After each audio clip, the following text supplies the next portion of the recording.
Good morning everybody. जल्दी से इस लिंक को और भी लोगों के साथ शेयर कर दीजिए, बहुत जल्दी सेशन शुरू हो जाएगी। तो जितने भी लोग यहाँ पे कनेक्ट हो चुके हैं, जल्दी से इस लिंक को और भी लोगों के साथ शेयर कर दीजिए।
हाय, good evening everybody.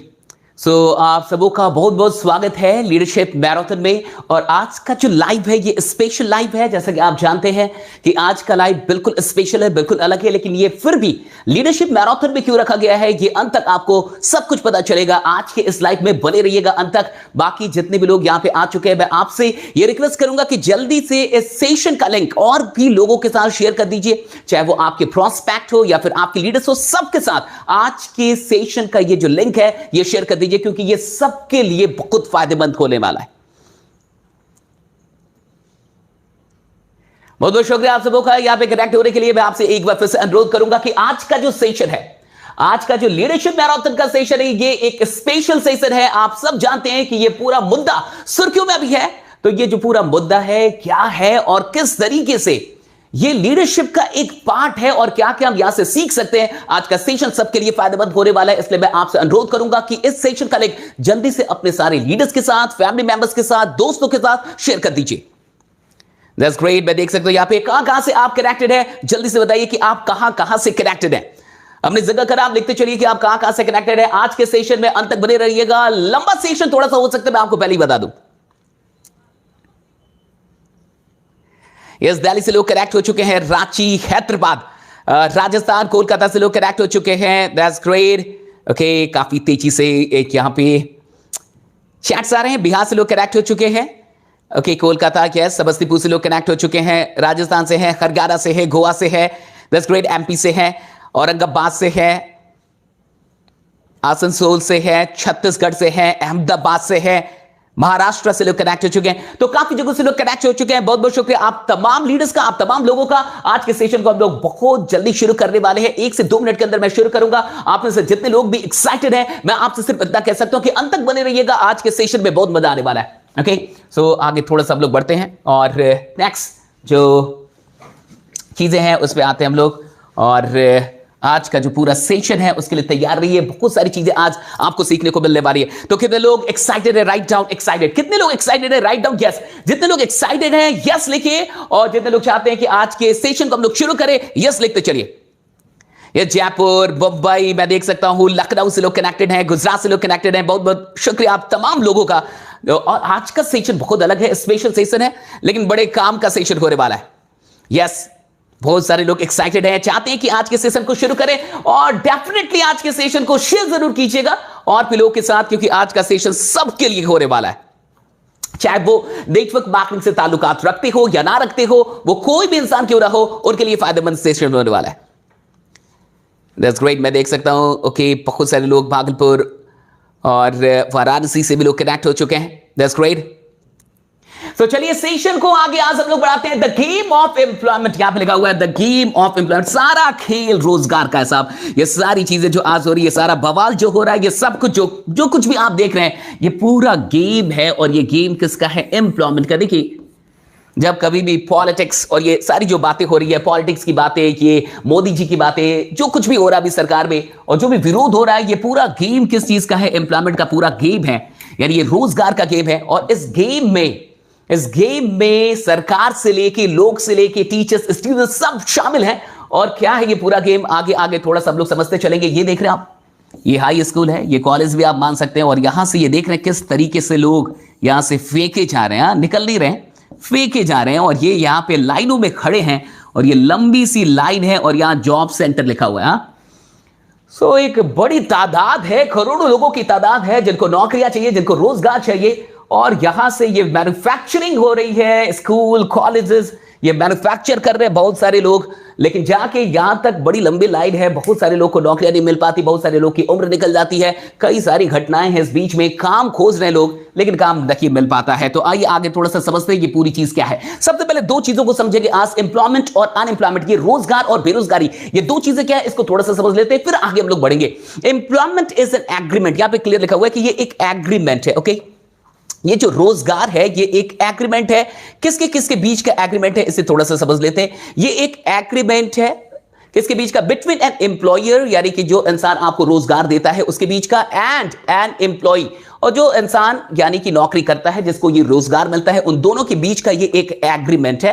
That the employee will provide certain services, कि जो एम्प्लॉय होगा, जिसे नौकरी मिलने वाली है, जिसको काम मिलने वाला है, वो कुछ सर्विस प्रोवाइड करेगा, कुछ ना कुछ काम करेगा, और उसी के बदले में and in return the employee is paid a salary और ह्यूज और आवरली बेस, और इसी के बदले में उसको या तो सैलरी मिल जाएगी या तो जो घंटे से पेमेंट मिलती है, पर दिन की जो मजदूरी होती है या फिर हर घंटे की जो मजदूरी है उस हिसाब से उसको पैसे मिलेंगे। तो ये कुल मिला के एक एग्रीमेंट है एम्प्लॉयर के बीच में और एम्प्लॉय के बीच में। ओके, नेक्स्ट, अब अनएम्प्लॉयमेंट क्या है इसको थोड़ा सा समझ। Unemployment occurs when a person who is actively searching for employment is unable to find work.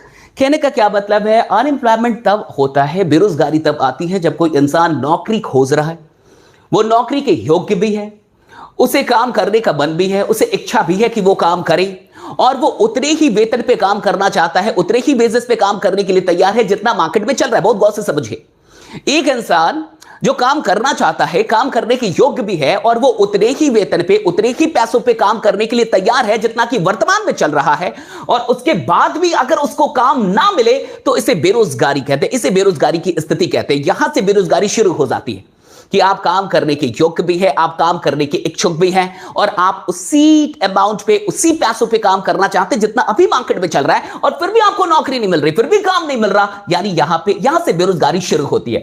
How the bureau of labour statistics defines unemployment, कैसे ये जो ब्यूरो ऑफ लेबर स्टैटिस्टिक्स है वो कैसे बेरोजगारी को डिफाइन करते हैं। वो कहते हैं कि इंडिविजुअल्स, यानी कि वो लोग, व्यक्ति, डू नॉट हैव जॉब, जिनके पास जॉब नहीं है, यानी यहां पे बेरोजगारी है, have actively looked for the work in the last 4 weeks, जो पिछले 4 सप्ताह से नौकरी खोज रहे हैं, यानी 4 सप्ताह से अधिक हो गए, 1 महीने से अधिक हो गए नौकरी खोजते हुए, लेकिन नौकरी नहीं मिल रही।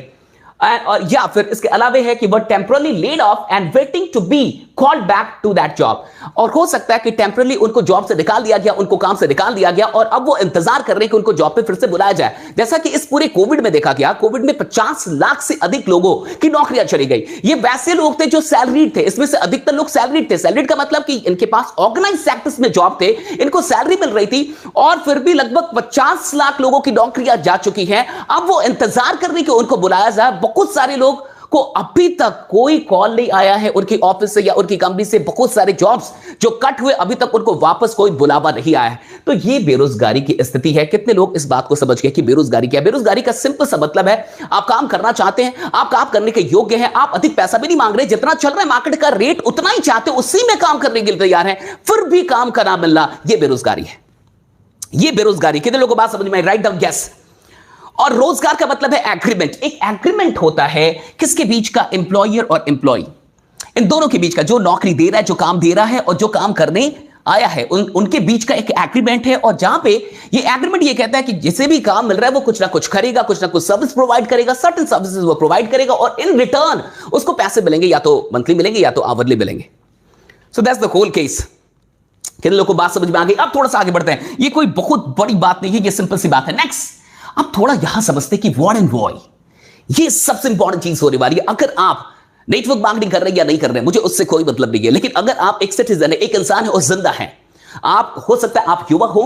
देखिए, एक बात बहुत गौर से समझ जाइए कि ये जो पूरी किसी भी देश की जो आबादी होती है, किसी भी देश की आबादी है, उसका जो पिरामिड है, उसका जो एक पिरामिड है, जो पिरामिड बनता है वो कुछ इस तरीके से बनता है। इसे देखिए, ये किसी भी देश की आबादी का एक पिरामिड इस तरीके से बनता है। इसे बहुत गौर से समझ जाइए। ओके, ये पिरामिड ऐसे बनता है। हाँ, यहां पे हो गए 0 से 15 ईयर्स के लोग। ओके, यहां पे 15 to 65 और यहां 65 प्लस। बहुत गौर से समझिए, ये पिरामिड है। 0 से 15 साल के लोग, ओके, यहां पे 15 से 65 और ये 65 से ऊपर के लोग। अब ये जो पूरा का पूरा, ये आप देख रहे किसी भी देश में, यही वहां का कुल मिला के ये पूरा वर्क फोर्स है। लेकिन ये लेबर फोर्स में बदलेगा कि नहीं, श्रम में बदलेगा कि नहीं, कितने लोग इसमें से काम करेंगे, कितने लोग काम करने के योग्य हैं, कितने लोग इच्छुक हैं। हाँ, वो लोग जो भी काम करने के लिए इच्छुक है, जो काम करना चाहते हैं। अब जितने लोग हैं, जितना पूरा का पूरा टोटल हमारे पास वर्कफोर्स है, और जितने लोगों को आप लोग लेबर में बदल पाए, उनको आप हटा लीजिए, उनसे घटा लीजिए, वो फिर बेरोजगार लोग बच जाएंगे। ये पूरी की पूरी कैलकुलेशन है जो हमारे पास लोग होते हैं। अब चाहे आप इसमें हो या फिर आप इसमें हो या फिर आप इससे बिलोंग करते हो, कोई फर्क नहीं पड़ता। सिंपल सी बात है, यहाँ पे कुछ चीजों को समझने की जरूरत है। What a job really means, एक नौकरी का कुल मिला के मतलब क्या होता है? आखिर एक जॉब का मतलब क्या है? लोग जॉब चाहते क्यों है और जॉब का मतलब क्या है? मेरे लिए जॉब का मतलब सिंपल सा है, काम। कोई भी काम जिससे इंसान को क्या मिल पाए? पैसे मिल पाए। कोई ऐसा काम जो वो कर पाए और जिससे उसको पैसे मिल पाए, दैट्स ऑल। कुल मिला के जॉब का सिंपल सा इतना ही मतलब है कि वो कोई काम खोज रहा है, उसको कोई काम चाहिए, वैसा काम जो वो कर भी सके, उसको करना आता हो और जिसके बदले में उसको पैसा मिले। अगर पैसा ना मिले तो वो जॉब नहीं है। मान के चलिए कोई काम ऐसा है जो मैं कर तो सकता हूं और आप उससे करा भी, लेकिन मुझे आप पैसा ना दे तो मैं नहीं कहूंगा कि मैं कोई जॉब कर रहा हूं। तो जॉब का यहां पे कुल मिला के मतलब है कि इंसान को कोई ना कोई काम चाहिए। हर इंसान को जिंदगी में कोई काम चाहिए जिससे वो पैसे कमा पाए। वही most of the people are chasing jobs. क्यों अधिकतर लोग नौकरियों का पीछा कर रहे हैं? ये सबसे बड़ा सवाल ये है। आज करोड़ों लोग हल्ला कर रहे हैं। आज इस देश की जितनी भी आबादी है, आप वहां अगर आप नजर डालें तो अधिकतर लोग को नौकरियां ही चाहिए। अधिकतर लोग को रोजगार में सिर्फ और सिर्फ नौकरियां चाहिए कि उनको नौकरियां मिल जाएं। तो आखिर लोग नौकरियों का पीछा क्यों कर रहे हैं? ये इसलिए होता है, बहुत गौर से समझिए, एक सीधा सा मनोविज्ञान है कि जब आप नौकरी करते हैं, जब आप कहीं भी जॉब करते हैं, तो आप अपने पैसों के लिए किसी और पे डिपेंडेंट रहते हैं। यानी कि कोई दूसरा इंसान, अदर्स रेस्पॉन्सिबल है आपके पैसों के लिए। बहुत गौर से समझ जाइए। यानी 1 महीने के बाद जो आपको पैसा मिलना है उसके लिए आप रिस्पॉन्सिबल नहीं है, उसके लिए वो कंपनी रिस्पॉन्सिबल है जिसने आपको जॉब दिया, या फिर वो मालिक रिस्पॉन्सिबल है जिसने आपको हायर किया है। आप रिस्पॉन्सिबल नहीं है। अगर आप सरकार के अंदर है तो सरकार जिम्मेवार है कि वो आपको पैसा दे। यानी 1 महीना काम करने के बाद जो पैसे मिलने वाले हैं उसके लिए आपके कंधों पर कोई रिस्पॉन्सिबिलिटी नहीं है, आपके मन पे कोई रिस्पॉन्सिबिलिटी नहीं है। सारा का सारा दबाव किस पे है? किसी और पे है। यानी जब आप अपने पैसों के लिए किसी और पे डिपेंडेंट होते हैं, यानी रिस्पॉन्सिबिलिटी किसी और की होती है, तो आपको कम स्ट्रेस होता है, आप अधिक स्ट्रेस फील नहीं करते, क्योंकि आपको पता है कि 1 महीने में चाहे कुछ भी हो, कंपनी के पास प्रॉफिट हो, लॉस हो, मुझे नहीं पता, सरकार आगे जा रही है, पीछे जा रही है, इकोनॉमी का क्या हो रहा है, मुझे कुछ नहीं पता, लेकिन मुझे पैसा मिलेगा। क्यों? क्योंकि आप अपने पैसों के लिए रिस्पॉन्सिबल नहीं है, कोई और उसकी रिस्पॉन्सिबिलिटी लेके खड़ा है। और ये आसान है, ये बनिस्बत लोगों को आसान लगता है कि कोई और रिस्पॉन्सिबिलिटी ले ले पैसों की। लेकिन अब जो लोग सेल्फ एम्प्लॉयमेंट को पहला अपना चॉइस नहीं मानते, वो यही लोग हैं जो ये रिस्पॉन्सिबिलिटी नहीं लेना चाहते। लेकिन voice self employment is not the first choice. इंसान सेल्फ एम्प्लॉयमेंट को ही पहला चॉइस क्यों नहीं बना लेता? लोग क्यों नहीं बिजनेस को ही पहला चॉइस बनाते और नौकरी को दूसरा चॉइस बना ले?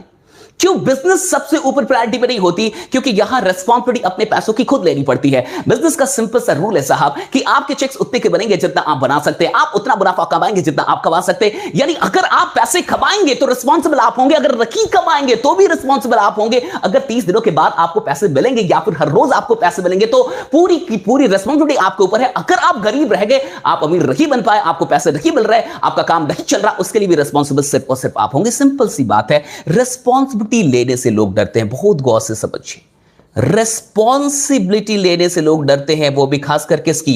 पैसों की रिस्पॉन्सिबिलिटी की। मेरे पैसों की रिस्पॉन्सिबिलिटी मैं लेता हूं, ये कोई लेना नहीं चाहता। चाहता सरकार ले ले, चाहता कोई और ले ले, कोई कंपनी ले ले, रिलायंस ले ले, विप्रो ले ले, कुछ कोई भी और ले ले, मुझे ये रिस्पॉन्सिबिलिटी ना लेने, मुझे बस 30 दिन काम करवा लो, जो कहोगे मैं करूंगा, लेकिन ये पैसों वाली रिस्पॉन्सिबिलिटी तुम ले लो। कितने लोगों को ये बात समझ में आई? और यही रीजन है कि आज जो अधिक तादाद है लोगों की, वो नौकरियों का पीछा करती है, ना कि सेल्फ एम्प्लॉयमेंट की तरफ वो ध्यान देती है।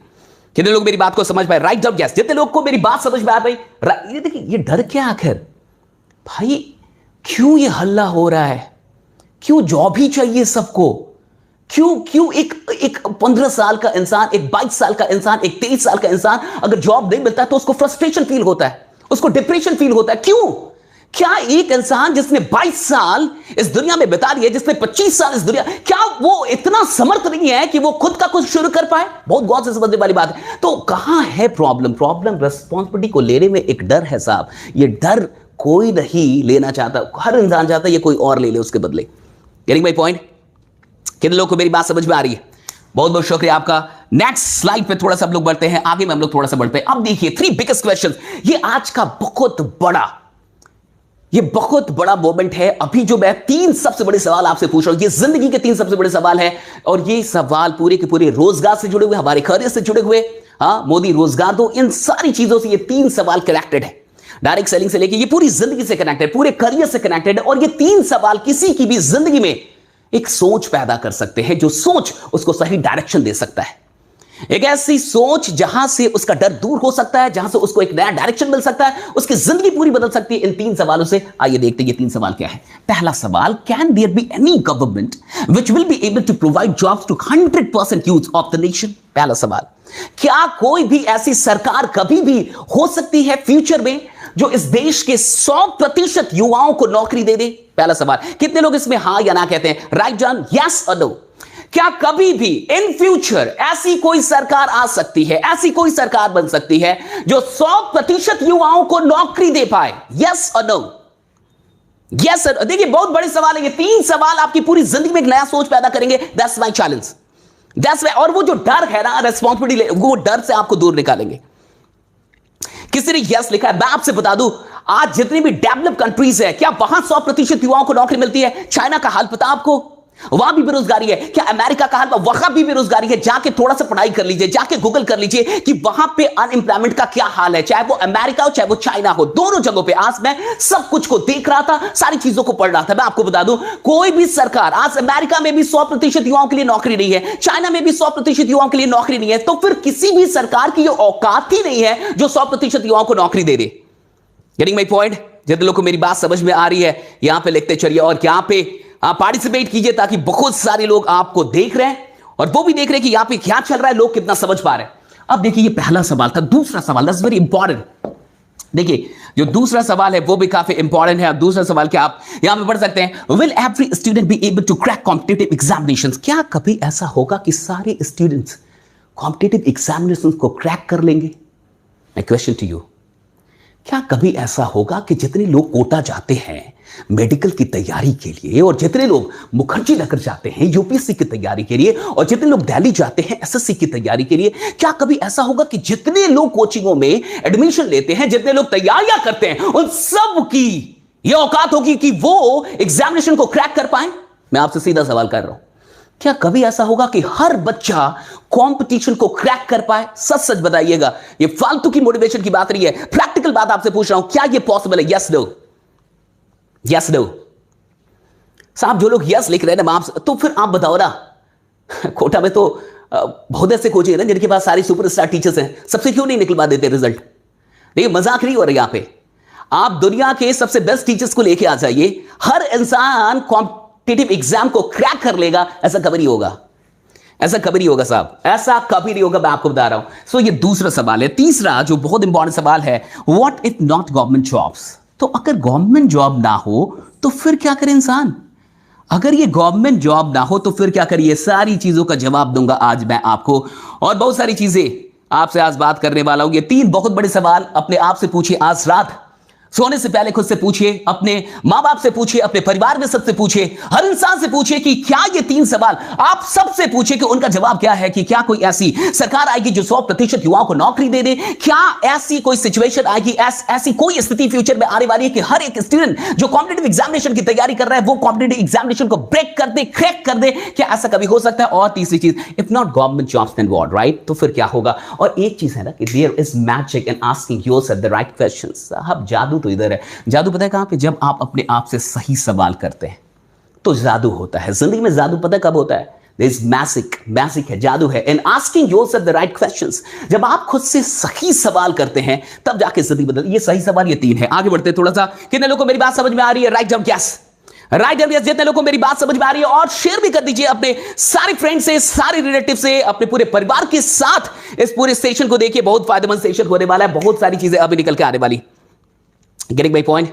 Yes yes. समझ में आ रही है बातें? समझ में आ रहा है कुछ? अभी बहुत बड़ी बात समझ में आएगी। सम फैक्ट्स, आइए थोड़े से कुछ फैक्ट्स देखते हैं कि ना फैक्ट्स ऐसे होते हैं जो लोगों की बोलती बंद कर देते हैं। हर चीज झुठलाई जा सकती है, लेकिन जब बात तथ्यों पे निकल के आती है तो तथ्यों को झुठलाया नहीं जा सकता। सिर्फ एक चीज है जिसको आप झुठला नहीं सकते, जिसको आप इनकार नहीं कर सकते, वो होते हैं फैक्ट्स, वो होते हैं तथ्य। क्योंकि तथ्य तथ्य है साहब, तथ्यों को आप नकार नहीं सकते। आपका मर्ग हो ना हो, आपको स्वीकार करना होगा। तथ्य देखिए क्या है।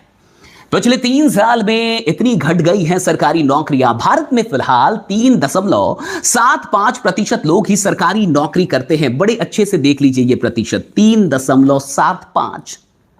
Hello, getting my point?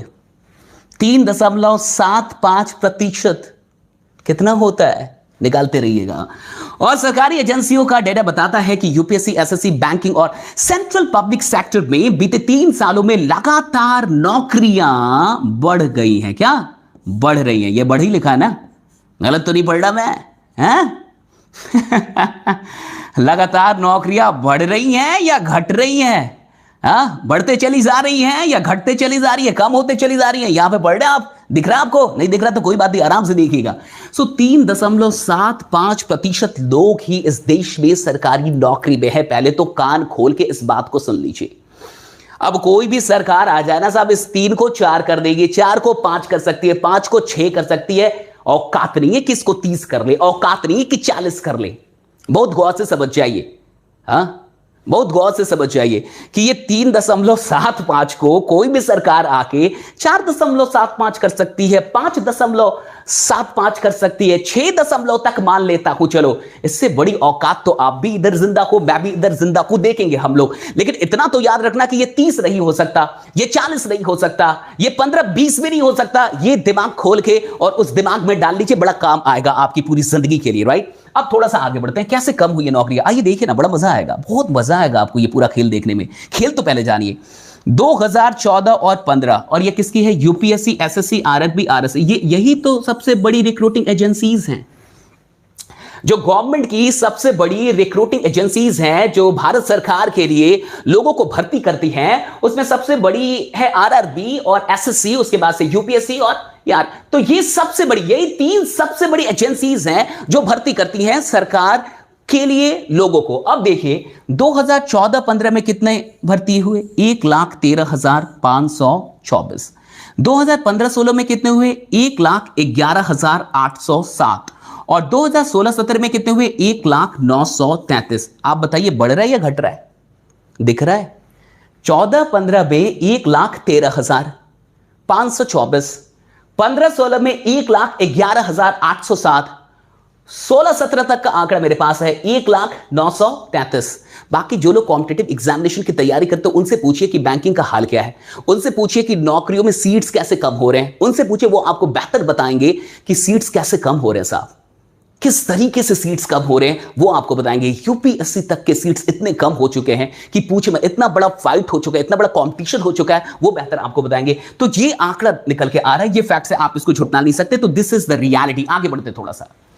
अब देखिए, जो मेन प्रॉब्लम है वो बेरोजगारी का प्रॉब्लम है। ऐसा हमें लगता है कि रोजगार की समस्या है, ऐसा हम सबको लग रहा है कि नौकरियां नहीं मिल रही हैं, सरकार नौकरी नहीं दे रही, लेकिन उससे भी बड़ी समस्याएं कुछ और है। ये जो जॉब्स हैं, इससे भी बड़ी समस्याएं कुछ और हैं, जिसके लिए आज ये हल्ला हो रहा है। उसमें सिर्फ मोदी रोजगार दो रही, उसमें कुछ और भी चीजें हैं, कुछ और भी समस्याएं हैं जिसके लिए स्टूडेंट्स हल्ला कर रहे हैं, जिसके लिए आंदोलन हो रहा है। बड़ा जायज आंदोलन है, बड़ी जायज आवाज है, और ये आवाज उठनी ही चाहिए। क्या है, इसको थोड़ा सा समझते हैं। तो जो मेन प्रॉब्लम है वो हम और आपको क्या लगता है कि मेन प्रॉब्लम तो जॉब की ही है। और क्या प्रॉब्लम है हमारे यहां कि रोजगार की बात है? नहीं साहब, रोजगार की सिर्फ बात नहीं है, मेन प्रॉब्लम से भी बड़ी बड़ी प्रॉब्लम कुछ और है, बिगर प्रॉब्लम्स कुछ और है। क्या है ये देखिए, एसएससी पेपर लीक्स। और ये सिर्फ एसएससी में नहीं होता, मैंने तो सिर्फ नाम लिख दिया है। पेपर लीक समझते ना आप, पेपर का लीक हो जाना। ओके, उसके बाद से आइए, नो टाइमली एग्जाम्स, मतलब टाइम पे एग्जाम ही नहीं होता, पता नहीं होता कि एग्जाम होना कब है। नो टाइमली रिजल्ट्स, अच्छा एग्जाम हो भी गया तो रिजल्ट का पता नहीं। मतलब इंसान ऐसे इंतजार करता है, ऐसे इंतजार करता है कि इंतजार करते करते उसके बाल उड़ जाते हैं उसके। अच्छा, कई लोगों ने जब अनमैरिड थे तब एग्जाम दिया था, रिजल्ट आते आते उनके 2 बच्चे हो चुके हैं। देखिए, मैं गलत नहीं बोल रहा, this is the reality.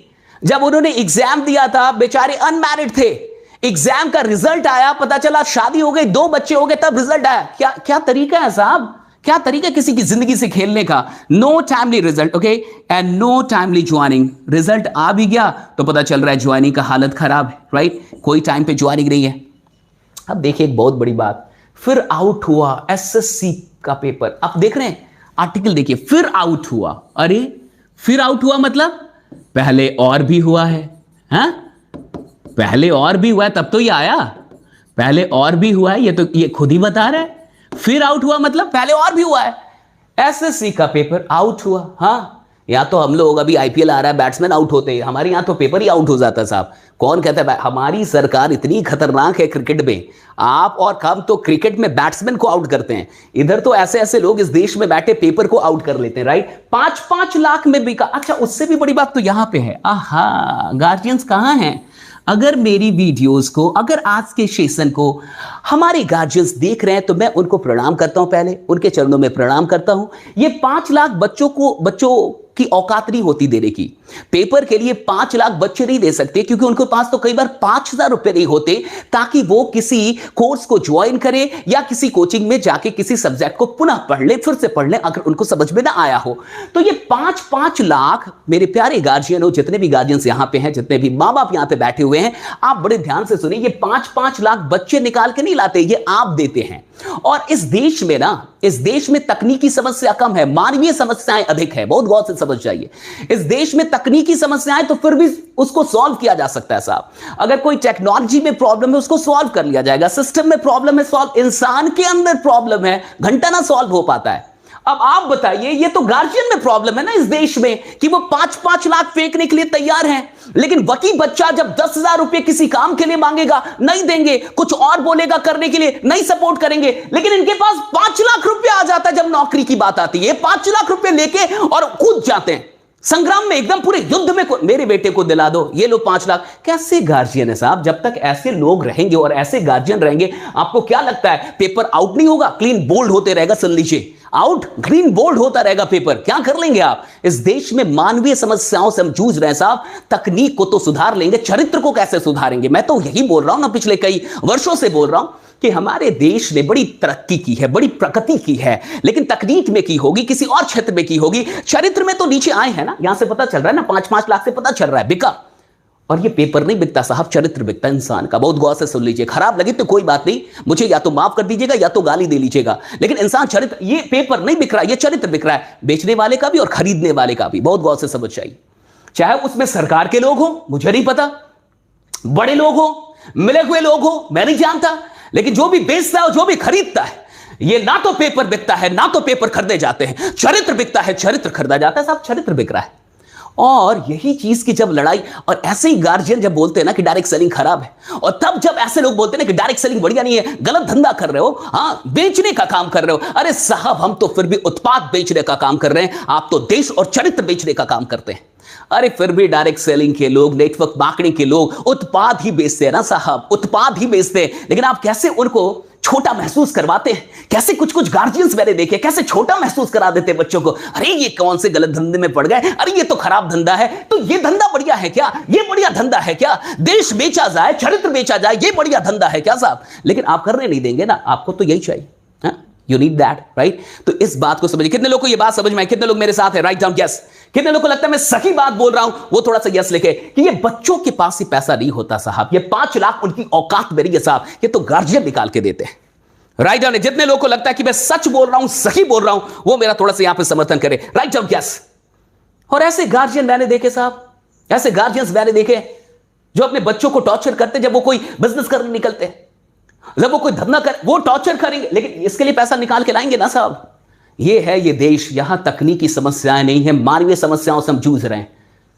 Officers हैं भ्रष्ट हैं, नेता हैं भ्रष्ट हैं, पुलिस है भ्रष्ट है, जज है भ्रष्ट है। क्या कर लोगे तुम, क्या कर लोगे, बताओ ना क्या कर लोगे, क्या कर लोगे तुम, जान निकाल के दे दो, क्या कर लोगे तुम, सब तो भ्रष्ट बैठे हो यहां पे। हम तकनीकी समस्याओं से थोड़े जूझ रहा है ये देश तो मानवीय समस्याओं से, चरित्र की समस्याओं से जूझ रहा है, चाहे आप माने या ना माने। और कुछ भी है ना, कुछ भी है तो डायरेक्ट सेलिंग के लोग कम से कम बिकाऊ नहीं होते। नेक्स्ट, लेकिन मैं अभी भी आज स्टूडेंट के साथ खड़ा हूं, इतना मैं आपको बता दूं। और मेरे साथ जितने भी Indian school of network marketing में ये जितने भी लोग हैं, ये सब स्टूडेंट के साथ खड़े, हम सब इस देश के स्टूडेंट्स के साथ खड़े। मैं आपको बता दूं, मैं उनके पक्ष में हूं, आज उनके फेवर के लिए आया हूं।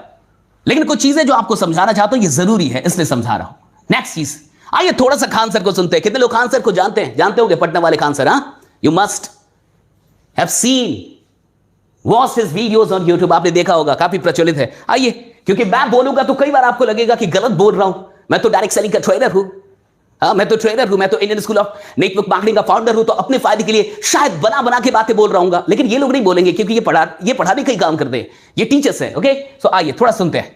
कि एसएससी अपने आप को गजनी समझती है, मतलब जिस तरह गजनी में उसको अपना चीज भूल जाता था कुछ देर बाद, एसएससी को भी वैसे ही होता है। एप्लीकेशन फॉर्म डाल देती है, पैसे लेके फॉर्म भरवा ली, फिर भूल गए, ओह माय गॉड एग्जाम भी लेना है, एग्जाम लेने के बाद तो रिजल्ट में भूल जाती। 4 साल लगता है, 2018 की चीज 2021 आ गया, अब तक फाइनल नहीं हुआ।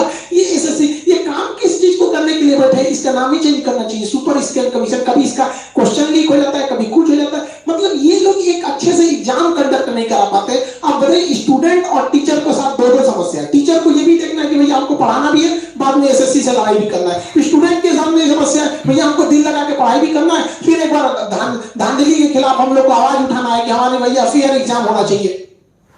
आप बताइए, अब ये बात मैं नहीं बोल रहा, इन्होंने खुद बोला कि एसएससी का मतलब है सुपर स्कैम कमीशन, राइट। ये मैं तो नहीं बोल रहा था, ये टीचर्स ही बोल रहे हैं। आपने सुना ना 18 का 21 हो जाता है, आपने सुना कि सब भूल जाते ये लोग, कब रिजल्ट निकलना है, कब ज्वाइनिंग हो रही है, ये सब लोग बोल रहे हैं, ये मैं नहीं बोल रहा। ये मत समझिए कि Indian school of network marketing में हम आके इन सारी चीजों को बोल रहे हैं, ये सारी चीजें यहां चल रही हैं, ये सब कुछ हो रहा है। आगे थोड़ा सा और देखते हैं, ओके, बड़ा मजा अभी आने वाला आपको। Why everyone can't start a business? आखिर लोग बिजनेस क्यों नहीं शुरू कर सकते? इस देश में जो युवा है और भी जो लोग हैं, आखिर वो बिजनेस क्यों नहीं शुरू कर सकते? क्या कंसेप्ट है बिजनेस के पीछे, क्या मानसिकता है बिजनेस को लेके, और बिजनेस शुरू कैसे होता है, इसके पीछे आखिर क्या धारणा है, इसको थोड़ा सा जानते हैं। खान सर से ही सुनिए। लतखोर हो गया है सब एसएससी वाला, 2017 से गाली सुन रहा है सब। कोई भी आदमी, मतलब कोई मतलब नहीं बनता है, मतलब एक तरह का मानसिक अपराध कर रहे हैं स्टूडेंट के सामने। इन एसएससी वालों की वजह से न जाने कितने स्टूडेंट सुसाइड कर रहे हैं। अब वो लोग फेमस नहीं है जो उनके खिलाफ कोई मीडिया में चिल्लाने वाला है कि इन्होंने सुसाइड कर लिया, लेकिन कितने गरीब स्टूडेंट कहां से ले आएगा? जो एसएससी रेलवे बैंक की सबकी तैयारी करते हैं, मिडिल फैमिली से लोग आते हैं। सब लोग बिजनेसमैन नहीं हो सकते, सब लोग बिजनेस नहीं कर सकते। लतखोर हो गया है सब एसएससी वाला। आपने सुना, बहुत बड़ी बात है।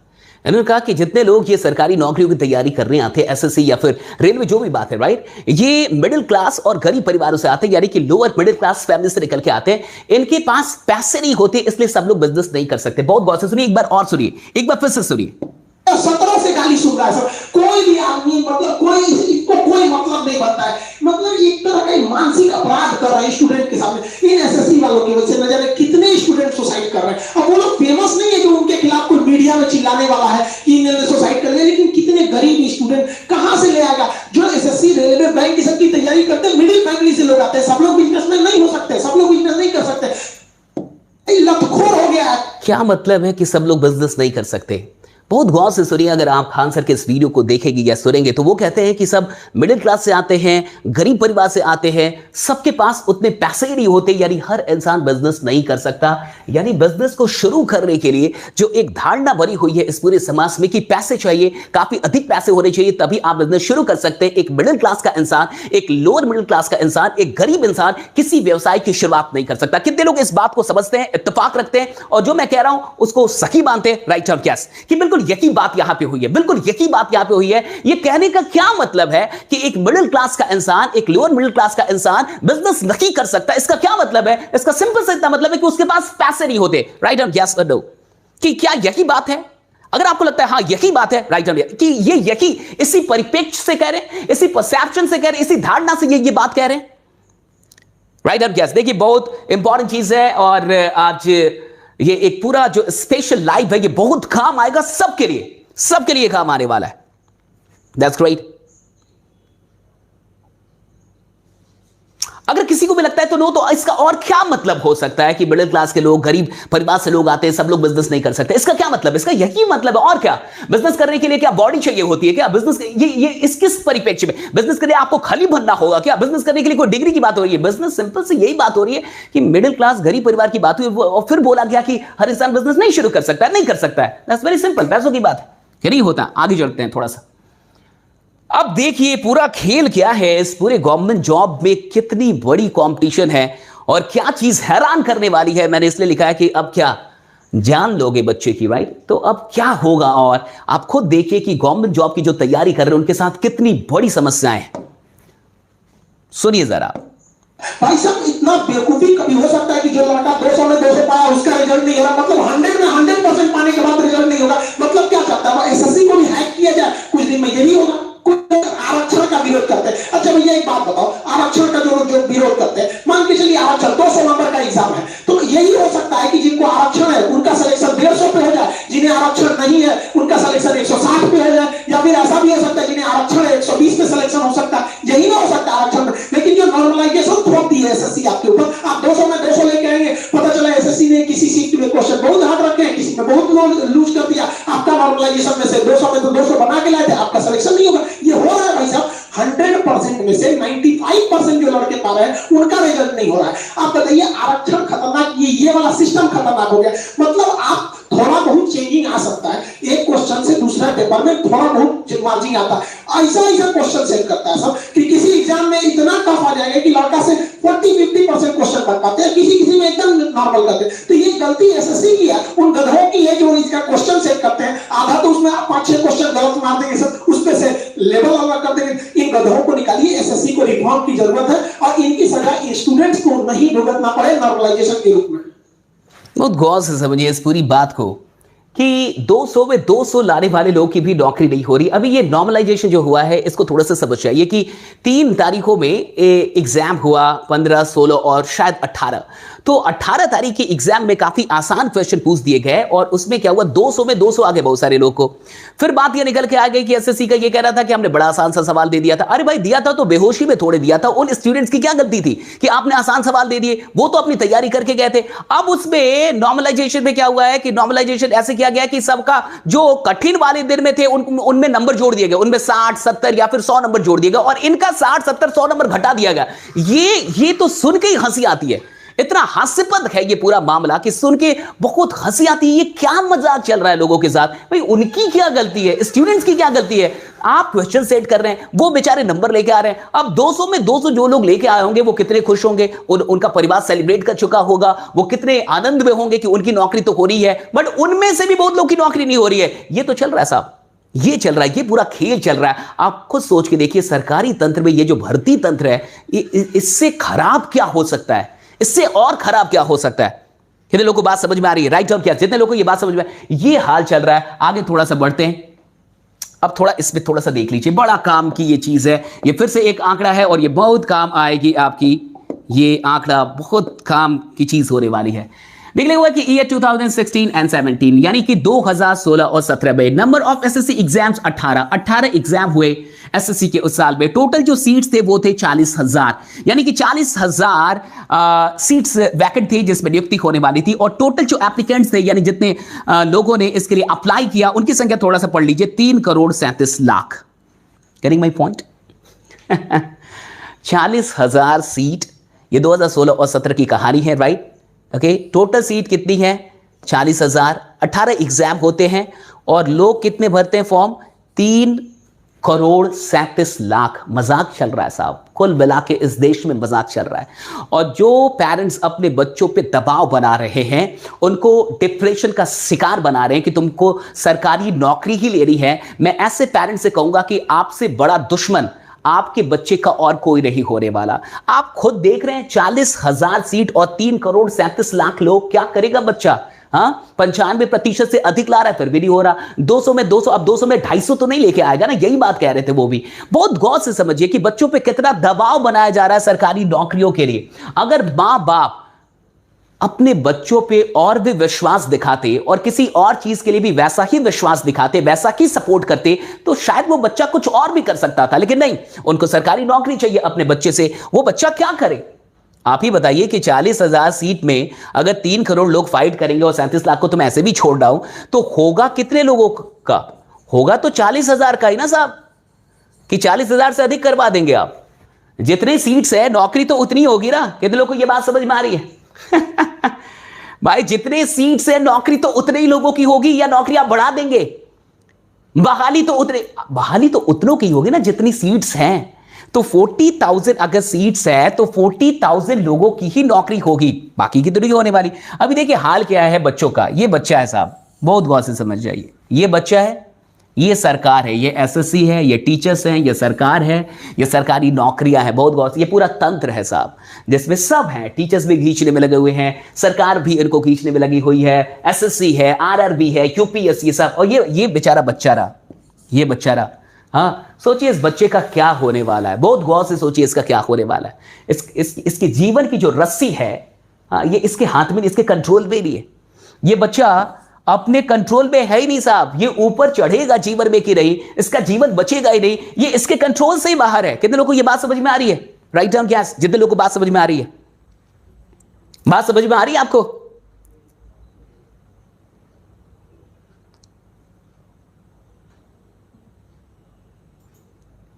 कितने लोगों को ये बात समझ में आ रही है? Write down gas. ये देख रहे हैं क्या हाल है, क्या हाल बना हुआ है ये। अब बताइए, इस इंसान का खुद पे कोई कंट्रोल, इसकी अपनी जिंदगी का कंट्रोल इसके हाथ में नहीं है। ये एक ऐसा इंसान है जिसकी जिंदगी का कंट्रोल किसी और के हाथ में है।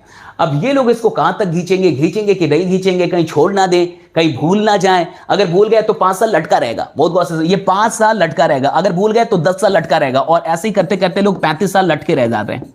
35 साल की उम्र तक लोग लटके हुए हैं। बहुत बुरा मत मानिएगा, जो सच्चाई है आज मैं वो बयां कर रहा हूं।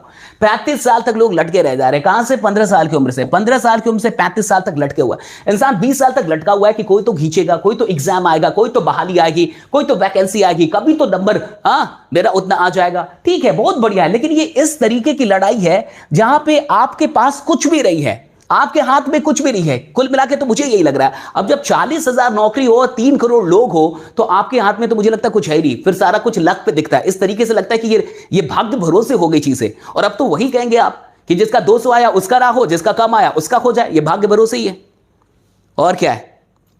Getting my point? बात समझ में आ रही है आपको? कितने लोगों को बात समझ में आ रही है? Write down yes. हाँ, यस, 100%। देख रहे हो कैसे लटका हुआ है? ये ऐसी लटकी हुई चीज है। ये स्टूडेंट की जिंदगी ऐसे लटक गई है, ऐसे लटके हुए स्टूडेंट्स। वो बुरा मानी कोई बात नहीं, बट जैसे इसके पास कोई कंट्रोल नहीं है, वैसे उनके पास कोई कंट्रोल नहीं है। सब अड़े हुए। एसएससी निकालेगी तो होगा, आरआरबी निकालेगी तो होगा, यूपीएससी सीट्स बढ़ा नहीं रही है, बैंकिंग के सीट्स गायब हो चुके हैं। नौकरियों का हाल इतना बेहाल है कि कुछ कहा ही नहीं जा सकता, कुछ कहा ही नहीं जा। इतना बेहाल अभी नौकरियों की जो सिचुएशन वो चल रही है इस देश में, खासकर सरकारी नौकरियों की, तो और प्राइवेट की तो बात ही ना करें। आगे थोड़ा सा बढ़ते हैं, इसको देखिएगा, दैट इज वेरी पेनफुल। आप बहुत गौर से और बड़े ध्यान से इस वीडियो को देखिएगा। ये लल्लन टॉप से एक वीडियो मैंने ली है, इसको देखिए जरा। आप जब ये शो देख रहे हैं और मैं आपसे मुखातिब हूं, इतनी देर में देश में एक शख्स एक खास वजह से खुदकुशी कर चुका होगा। वो शख्स मेरे पड़ोस में, मेरे शहर में हो सकता है, आपके शहर या गांव में हो सकता है, कोई लड़की हो सकती है, कोई लड़का हो सकता है, 20 साल का नौजवान या 35-40 साल का कोई आदमी।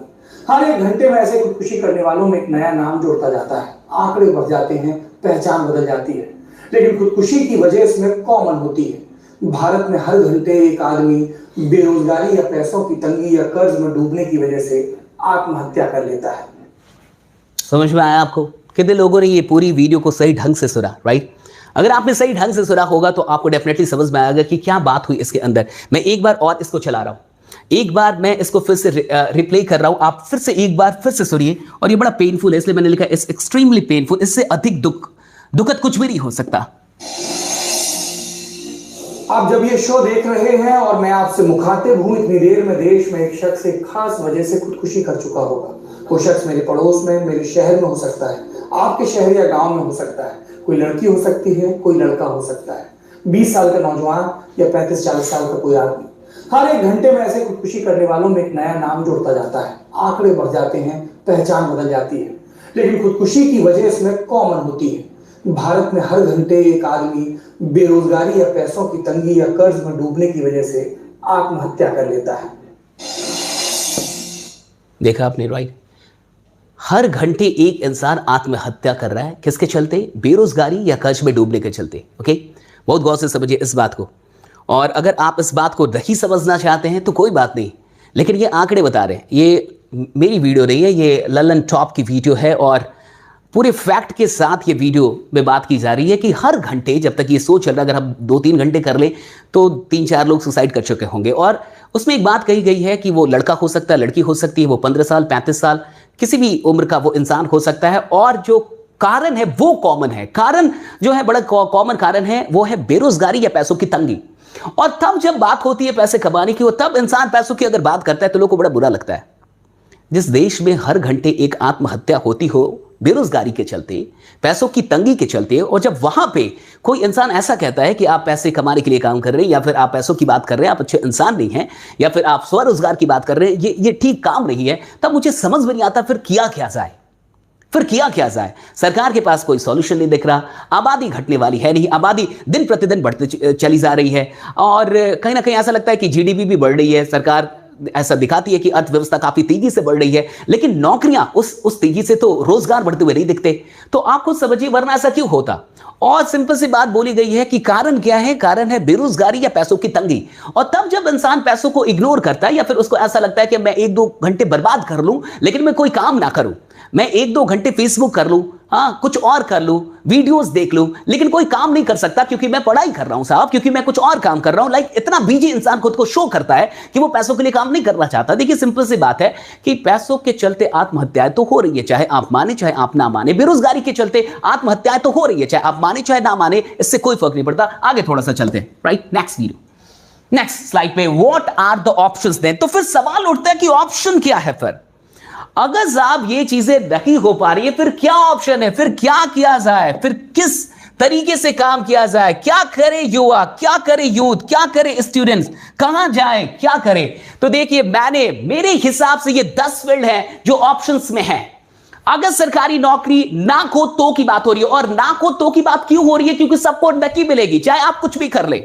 आज मैं आपके साथ खड़ा हूं, मैं आज आपसे अनुरोध करके भी जाऊंगा अंत में कि ट्वीट जरूर कीजिएगा। 25 फरवरी को 11 बजे आप भी ट्वीट कीजिएगा, आप भी अपने देश के स्टूडेंट्स के साथ खड़े हो जाइए, चाहे आप डायरेक्ट सेलिंग करते चाहे आप नहीं करते। सवाल इसका नहीं है, सवाल है कि कोई भी अच्छी चीज है उसके साथ खड़ा होना आपको आना चाहिए। लीडर की यही पहचान होती है। देखिए 10 और फील्ड है। एक तो इंश्योरेंस, या तो इंश्योरेंस फिर बेच लीजिए, इंश्योरेंस इंडस्ट्री में चले जाइए। दूसरा टीचिंग एंड ट्रेनिंग, या तो आप टीचर बन जाइए, ट्रेनर बन जाइए, कोच बन जाइए। हाँ, कोर्सेस को आप अगर आप बना सकते हैं, उसको बेच सकते हैं। या तो डिजिटल मार्केटिंग सीखिए, वहां से भी आप पैसे कमा सकते हैं। ग्राफिक डिजाइनिंग से भी आप पार्ट टाइम काम करके पैसे कमा सकते हैं, वेबसाइट बिल्डिंग एंड डिजाइनिंग से भी आप पैसे कमा सकते हैं, ऐप मेकिंग कर सकते हैं, आप एप्लीकेशंस तैयार कर सकते हैं, सोशल मीडिया मार्केटिंग आप सीख सकते हैं, एफिलिएट मार्केटिंग कर सकते हैं और स्टार्टअप्स। ये 9 चीजें मैंने यहां पे रखी है। ये 9 थिंग्स स्टार्टअप कर सकते हैं आप। 2-4 दोस्त मिलकर कोई आइडिया अगर आपके पास है तो आप उसे शुरू कर सकते हैं। ये 9 चीजें हैं। अगर गवर्नमेंट जॉब नहीं तो फिर क्या करे इंसान? अगर जॉब ही नहीं तो फिर क्या करे? अगर प्राइवेट जॉब भी ना मिले तो क्या करे? तो ये 9 चीजें। और 10वीं में मैंने एक और चीज रखी है, दैट इज डायरेक्ट सेलिंग। अब ये डायरेक्ट सेलिंग क्यों बेहतर है, इसमें कभी और बात करेंगे। इन 9 में से भी सबसे बेहतर डायरेक्ट सेलिंग कैसे है, क्यों है, आज का ये टॉपिक रही है, वरना मैं डेफिनेटली आपको बताता। डायरेक्ट सेलिंग इसलिए बेहतर है क्योंकि यहां पे आपको सपोर्ट मिलता है, यहां पे आपको लोग मिलते हैं, यहां पे आपको सिस्टम मिलता है, यहां पे आपको बहुत सारी चीजें मिल जाती है जो बाकी जगहों पे बिल्कुल नहीं मिलती। यहां पे टीम वर्क होता है, बाकी जगह पे आप इंडिविजुअली वर्क करते हैं। तो बहुत सारी चीजें, ये 10 फील्ड्स यहां पे मैंने लिखे हैं जो आप अगर आपको लगता है कि आपकी नौकरी नहीं होगी, आपको नहीं मिलेगा, तो फिर क्या कर सकते हो? ये 10 में से कुछ भी चुन सकते हैं। Don't wait, the time will never be just right. Napoleon Hill ने एक बड़ी अच्छी बात कही है कि डोंट वेट, इंतजार मत कीजिए। Don't wait, the time will never be just right. समय कभी भी एकदम सही नहीं होगा कि सही वक्त पे शुरू करूंगा, आज नहीं सीखूंगा, कभी और सीखूंगा। मन तो है, 1-2 घंटे बर्बाद तो होते, लेकिन आज नहीं करूंगा, कभी और करूंगा। तो कब करेंगे? लटके लटके जब 35 साल को हो जाएंगे तब करेंगे। और होता क्या, मैं आपको बता रहा हूं, जब इंसान 30 से पार होने लगता है ना, और जब उसकी नौकरी नहीं होती है, भगवान ना करे कि ऐसा हो, सबकी नौकरी हो, मैं तो यही बनाऊंगा, लेकिन जब कभी भी ऐसा होता है कि कोई इंसान 30 क्रॉस करने लगता है, उसकी 31-32 या फिर 35 साल उम्र हो जाती है, तो बहुत सारी नौकरियों के लिए तो वो एलिजिबल नहीं रहता, उसकी उम्र की सीमा जा चुकी होती है, राइट। और 35 साल में जब वो अपनी जिंदगी में पीछे मुड़ के देखता है तो उसको क्या लगता है कि बहुत लेट हो चुका है, उसको बहुत देर हो चुकी, वो ऐसा महसूस करता है कि काफी देर हो चुकी है, उसको ऐसा लगता है कि बहुत लेट हो चुकी है, और वो फ्रस्ट्रेटेड फील करने लगता है। उसको लगता है कि अब यहां से शुरू करके कुछ बड़ा नहीं कर सकता, यहां से शुरू करके आगे नहीं जा सकता। ऐसा फील होता है कि नहीं? अगर मैं गलत बोल रहा हूं तो मुझे यहां पे नो लिख दीजिए। अगर आपको लगता है मैं सही बोल रहा हूं तो यस लिखिए प्लीज। अगर आपको लगता है मैं गलत बोल रहा हूं, नो लिखिए। अगर आपको लगता है मैं सही बोल रहा हूं, यस लिखिए। देखिए, मैं साइकोलॉजी की बात कर रहा हूं, मैं मनोविज्ञान की बात कर रहा हूं कि सच में इंसान के मन में ना ऐसी चीजें आने लगती है जब उम्र निकलते चला जाता है, जब और भी कुछ लोग उसको सेटल होते हुए दिखते हैं, तब उसको बड़ा अजीब सा लगता है कि वो कैसे खुद को हौसला दे, कैसे अपने जुनून को मरने ना दे। कुछ दिखता भी नहीं है। फिर मैं आपको बता रहा हूं, जितने लोग मेरी बात से इत्तेफाक रखते हैं, राइट जब यस यस, मैं देख सकता हूं बहुत सारे लोग यहां पे यस लिख रहे हैं, बहुत सारे लोग यहां पे मेरी बात से सहमत है कि यस ऐसा होता है साहब। और जो लोग ऐसा लिख रहे हैं कि नहीं होता ना, अभी उनको पता नहीं, भगवान ना करे कि उनको कभी भी ऐसी स्थिति को फेस करना पड़े, कभी भी वो किसी भी हताशा को फेस करे। मैं तो बिल्कुल प्रे करूंगा कि ऐसा कभी आपके साथ ना हो, भगवान करे कि ऐसा कभी आपके साथ ना हो। ओके, नेक्स्ट थोड़ी सी स्लाइड्स के ऊपर बढ़ते हैं, आगे बढ़ते हैं थोड़ा सा, और आगे आते हैं नेक्स्ट चीजों पे थोड़ा सा बढ़ते हैं। ओके ओके, अब देखिए the youths of this nation are youths. क्यों आपको और हमें उनके साथ खड़ा हो रहा है? क्योंकि इस देश के युवा वो हमारे साथ, वो आपके हमारे सबके भाई बहन हैं। आज जितने भी स्टूडेंट्स हैं वो करोड़ों की संख्या में हैं, वो कहीं ना कहीं नौकरी की उम्मीद लेके, उसका सपना लेके शहरों तक जाते हैं, कोचिंग्स को ज्वाइन करते हैं और बड़ी मेहनत करते, दिन रात मेहनत करते कि उनको नौकरी मिल जाए। लेकिन जब पेपर्स लीक होते हैं बड़ा खराब लगता है, बहुत बुरा लगता है। जब पेपर्स बिकने लगते हैं, जो टैलेंटेड बच्चे उनकी नौकरियां नहीं होती, और कई अब ऐसी चीजें, राइट, नॉर्मलाइजेशन, ऐसी चीजें आके जब बहुत हताश करती, बहुत फ्रस्ट्रेटेड करती ये चीजें। इसलिए मैं आपसे कहूंगा कि आप भी ट्वीट जरूर कीजिएगा। एक बात यहां पे लिखी हुई है कि leadership is not about just working for your own benefits. देखिए, नेतृत्व का मतलब ये नहीं होता कि सिर्फ आप अपने फायदों के लिए काम करें, but raising your voice and being ready to fight for the welfare of people. And if you can not dare to stand for a good cause, you are not a leader at all. बड़ा simple है कि leadership का मतलब सिर्फ अपने फायदे के लिए काम करना नहीं होता। लीडरशिप का मतलब होता है लोगों के कल्याण के लिए आवाज उठा सकते हैं कि नहीं आप, उनके लिए लड़ सकते हैं कि नहीं आप। और अगर आप किसी अच्छे कॉज के लिए नहीं खड़े हो सकते, आप तनिक भी लीडर नहीं है, आप थोड़े भी लीडर नहीं है। इसलिए आज इस कॉज के लिए हम खड़े होंगे। कितने लोग, अगर आप डायरेक्ट सेलिंग लीडर्स भी है, फिर भी मुझसे वादा करते कि आप भी ट्वीट करेंगे, क्योंकि आप भी स्टूडेंट्स के साथ हैं, आप भी उन विद्यार्थियों के साथ हैं जो वाकई नौकरी ही पाना चाहते हैं। हमें कोई दुश्मनी नहीं है, बिल्कुल नौकरी ले वो। हम तो सिर्फ इतना जानते हैं कि हर इंसान को नौकरी नहीं मिलने वाली। हम तो सिर्फ इतना जानते हैं कि बहुत सारे लोग आज इस देश में सफर कर रहे हैं, उनको कहीं ना कहीं फाइनेंशियल क्राइसिस है। हम तो बस इतना चाहते हैं कि लोग डर से दूर निकले और वो ऐसा ना सोचे कि सिर्फ अमीर इंसान ही व्यवसाय कर सकता है। उनको ये पता चले कि नहीं, अगर आपके पास पैसे पर्याप्त नहीं भी हैं फिर भी आप व्यवसाय कर सकते हैं। हम तो सिर्फ ये बताना चाहते हैं। कितने लोग मेरे साथ हैं? देखिए, मैं साथ हूं। Indian school of network marketing आज देश के स्टूडेंट्स के साथ खड़ी है। मैंने जो भी बातें बताई वो आपके भले के लिए बताई है। ऐसा नहीं है कि मैंने कुछ भी गलत बोला यहां पे। मैंने जितनी भी बातें बताई वो सबके भले में है। आगे बढ़ते थोड़ा सा और एक चीज समझ जाइए, 25 फरवरी और 11 बजे सुबह में जरूर आप भी ट्वीट कीजिएगा। मोदी रोजगार तो जो भी ट्वीट है आपको बेहतर पता है, आप जाके देख लीजिएगा और ट्वीट जरूर कीजिएगा। और बस एक बात बोलना चाहता हूं कि must tweet but never forget. एक चीज मैंने यहां पे लिख दी है, मुझे माफ कीजिएगा क्योंकि मैं बिना इससे लिखे रह नहीं सकता। राइट, मैंने लिखा है कि बस ट्वीट जरूर ट्वीट कीजिएगा। मैं आप सबों से भी निवेदन कर रहा हूं, रिक्वेस्ट कर रहा हूं, हाथ जोड़ के प्रार्थना कर रहा हूं जरूर। लेकिन हमने एक और बात लिखी है, but never forget the questions remain the same. मैंने एक चीज और की है कि क्वेश्चंस तो वही हैं। और पता है क्वेश्चंस क्या है? मैं आपको बताता हूं। क्वेश्चंस तो वही हैं और क्वेश्चंस वही हैं साहब। क्या क्वेश्चंस है मैं आपको थोड़ा सा बता रहा हूं। राइट, क्वेश्चंस वही हैं जिसपे हम लोगों ने बात की थी।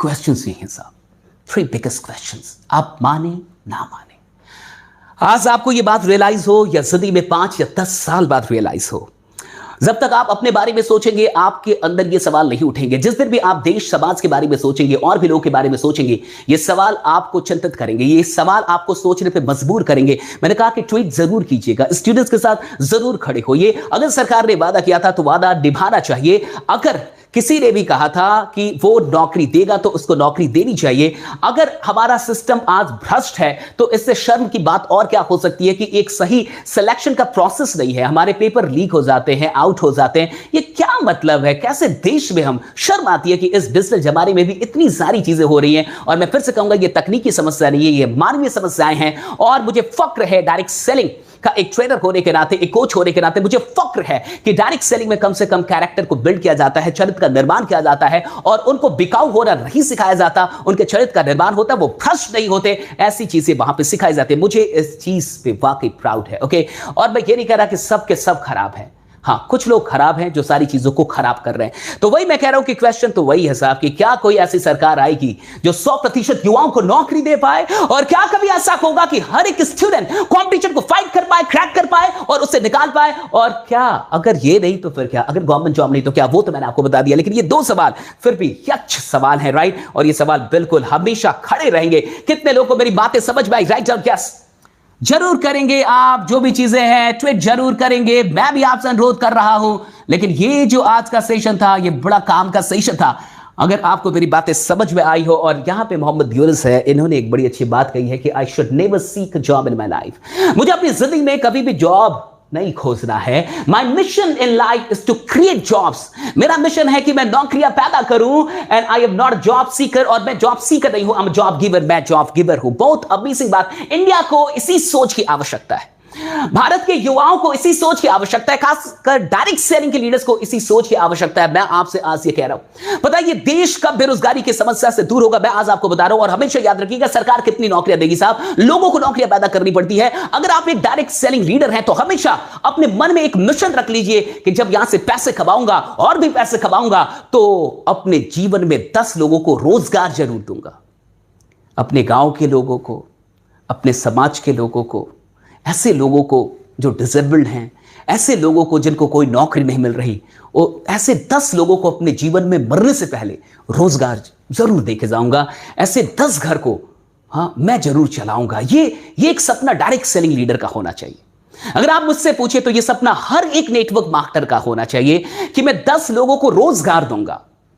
मेरे गांव के लोग, मेरे समाज के लोग, मुझे जानने वाले, मैं 10 लोगों को रोजगार दूंगा। अगर ये सपना हर इंसान पाल ले जो सिर्फ डायरेक्ट सेलिंग के अंदर भी है, तब जाके शायद आने वाले 5, 10, 15, 20 वर्षों में हम इस देश में बेरोजगारी को घटा पाएं और रोजगार को बढ़ा पाएं। मेरी बात समझिए, और कोई सॉल्यूशन नहीं है। अगर है तो मुझे भी बता दीजिएगा कमेंट करके। लेकिन जो मैंने सॉल्यूशन बताया वो सबसे बड़ा सॉल्यूशन है। एक मिशन ले लीजिए साहब, और ये मोहम्मद यूनुस को क्या पता आप जानते या नहीं जानते, एक पूरी सेशन करूंगा ये लीडरशिप पे, इनकी सेशन भी होगी। क्या लीडरशिप इंसान के अंदर बहुत बड़ी चीज दुनिया को दे दी। हाँ, नोबेल प्राइज भी मिला।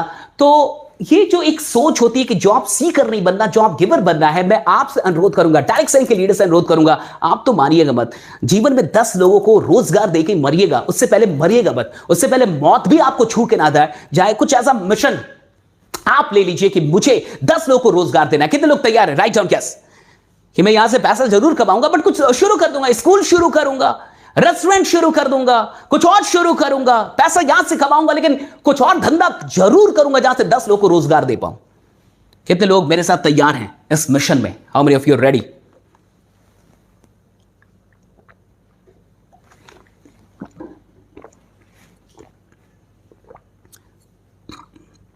दैट्स ग्रेट, मैं देख सकता हूं बहुत सारे लोग तैयार हैं। That's great. सी, ये आपको रिस्पॉन्सिबिलिटी लेनी, इस देश में बेरोजगारी को घटाने का जो दायित्व ये आपको लेना होगा साहब, ये कोई और नहीं ले पाएगा। जो खुद जॉब खोज रहे हैं, वो जॉब देने वाले सोच का भी नहीं बन सकते, बहुत गौर से समझ जाइए। लेकिन आपके पास ये सोच है, आपने ये जो इकोनॉमिक डेवलपमेंट है, ये जो फाइनेंशियल डेवलपमेंट है, इसका दायित्व खुद ले लिया है। आप किसी और पर निर्भर नहीं है, आप अपना चेक खुद लिखना जानते हैं, आप अपनी कमाई खुद क्रिएट करना जानते हैं। यानी आप इस मेंटालिटी से बाहर है कि आपको जॉब चाहिए, आप इस मेंटालिटी के हैं कि आपको जॉब का निर्माण करना है, आपको जॉब गिवर बनना है, आपको जॉब क्रिएट करना है। इसलिए मैं आपसे यह रिक्वेस्ट करता हूं, इस देश के सारे डायरेक्ट सेलिंग के लीडर से रिक्वेस्ट करता हूं कि 10 लोगों को रोजगार देके मरिएगा।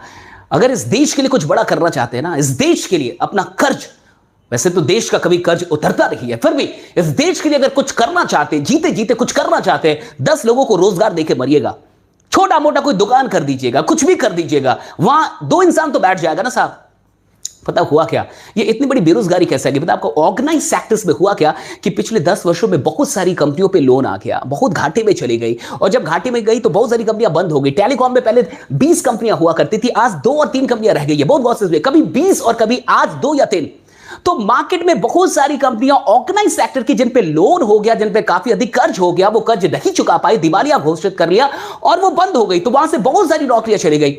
अच्छा, टेक्नोलॉजी ने भी बहुत सारी नौकरियां खाई है, ऐसा नहीं है। उसके अलावे अब ये जो अनऑर्गेनाइज जो सेक्टर्स थे, जब आपको डीमोनेटाइजेशन आया तो बहुत ऐसे धंधे थे, छोटे छोटे धंधे, छोटी छोटी दुकानें जहां 2 लोग होते थे, 5 लोग होते थे। हाँ, ऐसी दुकानों में कैश से बिजनेस चलता था, ये कैश पे चलते थे, क्रेडिट पे चलते थे, तो इनका सारा धंधा कैश में होता था। तो डीमोनेटाइजेशन से भी बहुत सारे अनऑर्गेनाइज्ड जो सेक्टर्स की बहुत सारी ऐसी छोटी छोटी दुकानें, बहुत सारी चीजें बंद हो गई। तो ये अचानक से नहीं आया है, ये धीरे धीरे धीरे चीजें होती गई है। पिछले कई वर्षों में बहुत सारी कंपनियों का बंद होना, डीमोनेटाइजेशन का आना, उससे अनऑर्गेनाइज्ड सेक्टर्स में भी बहुत गिरावट आई, और इन सब ने मिलजुल के आज ये स्थिति पैदा कर दी है कि इतनी बेरोजगारी है। ऊपर से कोरोना, जो कुछ बचा हुआ था भाई साहब कोरोना ने पूरा कर दिया, इस लॉकडाउन ने पूरा कर दिया। इसने तो समझिए कि रीढ़ की हड्डी ही तोड़ डाली, और अभी ये आगे भी ऐसा ही अभी सिचुएशन रहेगा। इसलिए मैं आपसे कहूंगा, तैयार हो जाइए, ये आपकी जिंदगी है, लटके मत रहिए किसी और के भरोसे, ये आपकी जिंदगी है साहब। हाँ, वो रस्सी पकड़ के ऐसे मत लटकिए, इससे अच्छा कि पर्वत पे चढ़िए, धीरे धीरे ही चढ़िए। लेकिन अगर पर्वत पे चढ़ रहे तो आपके पैर आपके हाथों में कहीं ना कहीं, हाँ, आप उसमें डिपेंडेंट है। लेकिन यहां लटकने में क्या ना, आप दूसरे पे डिपेंडेंट है, आपके हाथ पैर पे तो कुछ है ही नहीं, आप तो दूसरे पे डिपेंडेंट है। लेकिन पर्वत पे भी चढ़ रहे हैं। बिजनेस क्या है? पर्वत ही है ना साहब। बिजनेस करना क्या है? टीम बनाना क्या है? खुद का चेक लिखना क्या है? खुद की कमाई करना क्या है? एक सेल्फ एम्प्लॉयड इंसान बनना क्या? पर्वत की चढ़ाई है ये एवरेस्ट की चढ़ाई है। लेकिन कोई बात नहीं साहब, एवरेस्ट में भी चढ़ रहा हूं तो कम से कम अपने हाथ पैर काम तो कर रहे, वहां तो कुछ काम ही नहीं कर रहा था। Getting my point? कितने लोगों को मेरी बात समझ में आ रही है? गेटिंग माय पॉइंट और नॉट? Okay, next. अब बस ये चीजें हैं। अब देखिए ये, okay, thank you so much everyone. To be continue, आगे भी ये जारी रहेगा। कितने लोग ऐसे हैं जो आज के सेशन के बाद हमारे साथ ये जानना चाहते हैं कि कैसे आप डायरेक्ट सेलिंग में हमारे साथ जुड़ सकते हैं, Indian school of network marketing के कोर्सेस ले सकते हैं, हमारी मेंटरशिप ले सकते हैं, और डायरेक्ट सेलिंग में अपनी जिंदगी में सफलता हासिल कर सकते हैं, और जिंदगी में कम से कम 10 लोगों को तो रोजगार देके ही मरना है। ऐसा कितना लोग का कमिटमेंट है, और कितने लोग वाकई जानना चाहते हैं? अगर आप जानना चाहते हैं तो मैं बताऊंगा, 2-4 मिनट और लूंगा। नहीं जानना चाहते, हमारा आज का सेशन समाप्त हो चुका है। बहुत बहुत शुक्रिया आपका यहां बने रहने के लिए। अगर जितने लोग जानना चाहते हैं वो यस लिखिए, अगर आप जानना चाहते हैं कि कैसे आप Indian school of network marketing है, जो हमारा कोर्स है, जो हमारी मेंटरशिप है, उस मेंटरशिप के साथ, उन कोर्सेज के साथ कैसे आप अपनी जिंदगी में डायरेक्ट सेलिंग में आगे जा सकते हैं, वहां सफल हो सकते हैं। और देखिए, मैंने आपसे इसलिए कहा कि सफल होइए, डेफिनेटली सफल, खूब पैसे कमाइए, लेकिन पैसे कमा के बैठ मत जाइएगा, कुछ रोजगार जरूर कर दीजिएगा। 10 परिवारों को रोजगार देने का मिशन ले लीजिए आज के बाद। ये आज से मुझे मिशन आ गया कि ये मिशन आपके दिमाग पे भी डालना है, आपके दिमाग में भी डालना है। और जब लाखों लोगों के दिमाग में ये बात चलेगी तो ईश्वर भी डायरेक्ट सेलिंग का साथ देगा साहब, क्योंकि उस इंसान के साथ खुदा भी जुड़ जाता है जो लोगों के साथ जुड़ जाता है। तो जो लोगों के लिए कुछ सोचता है उसके लिए खुदा सोचने लगता है फिर। तो ये बहुत ओके, मैं देख सकता हूं कई सारे लोग हैं यहां पे जो यस बोल रहे हैं। तो मैं थोड़ा सा आपको बता दूं कि सारी चीजें क्या है। हमारा कोर्स है नेटवर्क मार्केटिंग ब्रह्मास्त्र, ये ब्रह्मास्त्र है और इस कोर्स की ड्यूरेशन 6 मंथ की है, पूरी ट्रेनिंग है, 100+ वीडियोस है। मैं आगे थोड़ा सा बढ़ता हूं, ये पूरी कोर्सेस के बारे में आज मैं आपको बता नहीं पाऊंगा, इतना टाइम नहीं मेरे पास। मैं आपसे कहूंगा कि अगर आपको सिलेबस चाहिए होगा तो लास्ट में नंबर आएगा, उस नंबर पे आप व्हाट्सएप करेंगे, सिलेबस आपको मिल जाएगा। 4 फेज में है, the ABC of sales and network marketing, the pillars of network marketing, the walls of network marketing and the beauty of network marketing. Next, ये सारी चीजें एक एक करके यहां पे बताई गई है, लेकिन मैं अभी बता नहीं पाऊंगा। आपको अगर सिलेबस चाहिए होगा आप ले लीजिएगा। नेक्स्ट पे बढ़ते, ओके। ये पूरा कोर्स है network marketing Prabhas, 6 month online training course, और इसकी कीमत लगभग 32,000 रुपए है। 100+ वीडियोस हैं, सारी चीजें हैं। नेक्स्ट, स्पोकन इंग्लिश ब्रह्मास, हम इसमें थोड़ा सा आपको इंग्लिश भी एक और था ना, टीचिंग, राइट। तो अगर इंग्लिश को कुछ लोग सीख जाएंगे, अच्छा सीख जाएंगे, तो आप बहुत लोगों को सिखा भी सकते हैं, ये चीज थी। नेक्स्ट आते हैं थोड़ा सा पब्लिक स्पीकिंग ब्रह्मास। अगर आप एक अच्छा पब्लिक स्पीकर बनना चाहते हैं, एक अच्छा वक्ता बनना चाहते हैं, उसके लिए ये एक कोर्स रहेगा। और उसके बाद से पर्सनालिटी डेवलपमेंट ब्रह्मास, अगर आप अपने व्यक्तित्व का निर्माण करना चाहते हैं, एक अच्छी पर्सनालिटी बनना चाहते हैं, लोगों को कहीं ना कहीं आप इंचैंट करना चाहते हैं, लोगों को इंस्पायर करना चाहते हैं, उनको चेंज करना चाहते हैं, ये। And the last one, social media marketing, that's very important. Social media marketing, आज के जमाने में सोशल मीडिया मार्केटिंग सीख ही लेना चाहिए। मुझे लगता है हर एक इंसान को ये कला आनी चाहिए, ये स्किल आनी चाहिए, ये कौशल आनी चाहिए। हर एक इंसान को, हर एक युवा को, हर एक इंसान को ये कला सीखनी ही सीखनी चाहिए मेरे अनुसार। और इन सारे कोर्सेस की जो कीमत है वो अधिक नहीं है, बस लगभग जो कीमत है दैट इज 72,000। तो ये कीमत है लगभग 72,000, जो अभी ऑफर के तहत हम लोग 10,000 रुपीज में प्रोवाइड कर रहे हैं, पांचों का पांचों कोर्स। लेकिन अभी फरवरी के मंथ में हम लोग इसे 5,000 रुपीज में ही दे रहे हैं। तो 5,000 रुपीज में 5 कोर्सेस हम लोग देंगे। कब तक के लिए दे रहे हैं ये भी जान लीजिए हम लोग, लेकिन ये पैसा कैसे देना है ये थोड़ा सा जान लेते हैं। ये 5,000 रुपए भी एक बार में आपको नहीं देना है। Indian school of network marketing ने ये भी ख्याल रखा है कि आपको एक बार में पैसा ना देना पड़े। आपको पैसे सबसे पहले देना है लगभग 2,000 रुपए, 1,999, और फिर 300 रुपए आपको 10 महीने तक देना है, जिसमें हम लोग क्या करेंगे, लगभग 12 महीने तक आपको 8 सेशन अलग से देंगे, 8 सेशन अलग से देंगे। ये हर महीने 8 सेशन कब कब होता है मैं आपको बता दूं, सैटरडे और संडे को अलग से 2-2 सेशन हर महीने होंगे, जिसमें से 1 से 2 सेशन मेरा भी होगा हर महीने, वो स्पेशल होता है, यहां नहीं होता उसके। अब इन सारी चीजों के अलावा हम आपके प्रॉब्लम्स, आपकी क्या कंफ्यूजन है, आपको क्या प्रॉब्लम आ रही है, आपकी टीम कैसे डेवलप होगी, उसके लिए क्या प्लानिंग होगी, कैसे आपको काम करना चाहिए, किस तरीके से आपकी एटीट्यूड, स्ट्रैटेजी, सब कुछ होनी चाहिए, वो सब कुछ हम लोग आपको प्रोवाइड करते हैं। तो ये सारी चीजें सिर्फ अभी 1,999 दे के आपको मिल जाएंगी। और लाइफ लॉन्ग के लिए हम लोग कोर्स देते हैं, हम लोग 1 जन्म के लिए देते हैं, यानी कि आपके पूरे जन्म तक ये कोर्स रहेगा। ऐसा नहीं कि 1 साल या 6 महीने तक रहेगा, पूरे जन्म तक रहेगा। आप तो सीखेंगे, बहुत सारे लोगों को भी सिखाएंगे। तो अगर आप इंटरेस्टेड है हमारे साथ इस कोर्स में आने के लिए, तो ये नंबर दिया हुआ स्क्रीन पे, जल्दी से इस पे व्हाट्सएप कर लेंगे, 99555428 पहला नंबर, इसे जल्दी से लिख लीजिए और व्हाट्सएप कर देंगे। आपको लिंक मिल जाएगा सारी चीजों का, 99555428। दूसरा नंबर 887799 और तीसरा नंबर 9534635767। जल्दी से इसमें व्हाट्सएप कर लेंगे, इंटरेस्टेड लेके कि आप इंटरेस्टेड है, कोर्स में जुड़ना चाहते हैं, आपको लिंक मिल जाएगा। और इतने कम पैसों में 5 कोर्सेस जो कुछ भी हम लोग दे रहे हैं, शायद ही कोई आपको दे। और जिस तरीके की हैंड होल्डिंग हम लोग देने वाले, जिस तरीके की मेंटरशिप हम लोग देने वाले, और ये एक बार का जुड़ाव नहीं होगा। अगर आप एक बार हमारे साथ जुड़ते हैं तो आजीवन हम आपके साथ जुड़े रहेंगे। आप Indian school of network marketing Brahmastra परिवार के आजीवन सदस्य हो जाएंगे। हमारा और आपका संबंध इस पूरे जीवन तक चलेगा। तो अगर आप नेटवर्क मार्केटिंग के लिए सच में प्रतिबद्ध हैं, अगर आप कमिटेड है, अगर आपको लगता है कि आपको सिर्फ अपने लिए काम नहीं करना है, आपको औरों के लिए भी काम करना है, अगर आप ऐसा महसूस करते हैं कि 10 लोगों को रोजगार देके आप जाएंगे, अगर आपको लगता है कि डायरेक्ट सेलिंग एक अद्भुत इंडस्ट्री है और यहां आपकी कामयाबी सुनिश्चित अगर आपको कर रही है, तो डेफिनेटली मेरे साथ, Indian school of network marketing के साथ जरूर जुड़िए। और आज जितने भी लोग जुड़ेंगे उनको हमारी किताब है दैट्स बुक, राइट, ओके, यहां पे किताब का पिक नहीं है, नेटवर्क मार्केटिंग में सफलता की उड़ान, उसका पूरा पीडीएफ, उसका किंडल वर्जन आपको मुफ्त में मिलेगा। आज रात जितने भी लोग जुड़ेंगे उनको ये सारी चीजें भेज दी जाएंगी। तो बहुत बहुत शुक्रिया बने रहने और जमे रहने के लिए। आज का सेशन आपको कैसा लगा जरूर बताइएगा, कमेंट करके जरूर बताइएगा। अधिक से अधिक लोगों तक इस सेशन को जरूर पहुंचाइएगा, क्योंकि आज के सेशन में बहुत सारी बातें हम लोगों ने की है। करियर को किस तरीके से आपको अपलिफ्ट करना है और क्या गलतियां लोग करते हैं। देखिए, मैंने कहा था कि ट्वीट जरूर कीजिएगा 25 फरवरी को 11 बजे ट्विटर पे जाके ट्वीट जरूर कीजिएगा, स्टूडेंट का साथ जरूर दीजिएगा। लेकिन मैंने फिर भी कहा था क्वेश्चंस रिमेन द सेम, सवाल फिर भी वही है, यक्ष प्रश्न है, आगे भी रहेंगे, आज जो है वही आगे रहेंगे। अगर इस देश से बेरोजगारी हटाना है तो सिर्फ सरकार से नहीं होगा, आपको भी काम करना होगा, हमें भी काम करना होगा। और डायरेक्ट सेलिंग के लीडर्स को तो एक बात मिशन एक दिमाग में बैठा लीजिए, दिल में डाल लीजिए, 10 लोगों को रोजगार दे के मरूंगा, ऐसे जाने वाला नहीं हूं। आज ऐलान कर दीजिए, आज पूरी दुनिया को बता दीजिए, ऊपर वाले को बता दीजिए कि 10 लोगों को रोजगार दूंगा। इसलिए जितने लोग भी हमारे साथ डायरेक्ट सेलिंग के लिए, एक जिंदगी एक काम, अगर इस काम के लिए इंटरेस्टेड है, इस काम में वाकई पैसे कमाना चाहते हैं, तो प्लीज हमारे साथ जरूर आइए। बहुत बहुत शुक्रिया आप सबों का। Thanks lot to all of you. इतने सारे लोग अभी तक बने हुए हैं, बने रहिए, जमे रहिए, क्योंकि आपका जीतना सुनिश्चित है। मिलते हैं आपसे अगले एपिसोड में, तब तक अपना ख्याल रखिए। एक बात बताते जाऊं, कल वीडियो आ रही है, 8 बजे वीडियो आएगी कल, जरूर देख लीजिएगा।